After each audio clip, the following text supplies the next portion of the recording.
లోకా సమస్తా సుఖినో భవంతు. సర్వే జనా సుఖినో భవంతు. అహంకారము పరిణామక్రమంలో అత్యున్నత స్థితిలోనున్న మానవుడు ఆశ్చర్యకరమైన శరీరంతో పాటు పంచేంద్రియాలకు అతీతమైన ప్రకృతి రహస్యాలను తెలుసుకోగలిగే 6వ జ్ఞానేంద్రియాన్ని కలిగి ఉన్నాడు.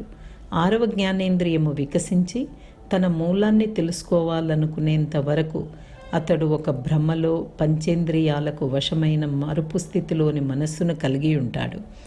ప్రపంచ ప్రజలందరూ వారి భౌతిక నిర్మాణము, బలము, నైపుణ్యము, జ్ఞానము, బుద్ధి తీక్ష్ణత మరియు పేరు ప్రఖ్యాతులలో భిన్నంగా ఉంటారు.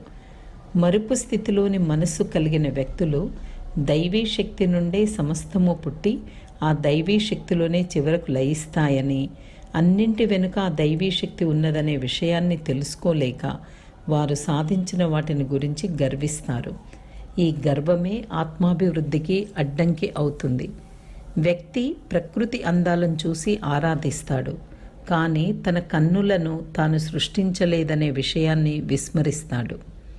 సువాసనను ఆనందిస్తాడు, కానీ నాసికను తాను సృష్టించలేదనే విషయాన్ని మర్చిపోతాడు.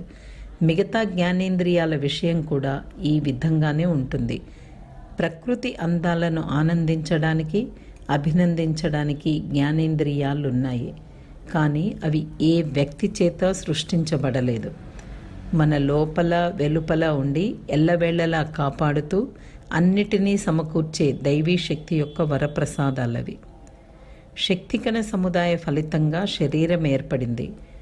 ఆ శరీరంలో ప్రాణశక్తి పరిభ్రమిస్తుంది. ప్రాణశక్తి ఉనికి వలన శరీరం సుఖదుఖాలను అనుభవిస్తుంది. ఇంద్రియ భోగాసక్తుడైన మానవుడు తన జన్మ లక్ష్యాన్ని మరియు పరమాత్మను మరిచిపోతాడు. దానివలన అరిషడ్వర్గాలు మరియు వాటి దుష్ప్రభావాలైన బాధ, దుఃఖము మరియు పాపపు ముద్రలు కలుగుతాయి. తత్వజ్ఞాని వేదాద్రి మహర్షి.